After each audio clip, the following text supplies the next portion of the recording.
सोडून तुलाज मातीला तू जाग उधाणू दे आज उरी उजाडू दे आज साकड हे माग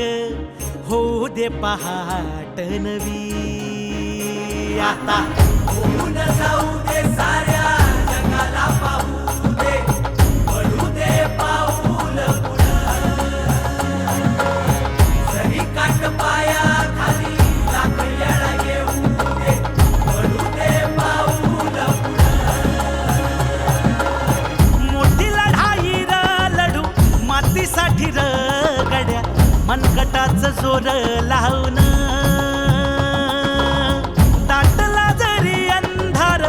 एकजूट होऊ आज दिवा देऊ तेज धावून तू आभाळ आभाळ वादळ तुझं तू राजा आसमानीचं बळ दावली तू आभाळ आभाळ वादळ तुझं तू राजा आसमानीचं बळ दावली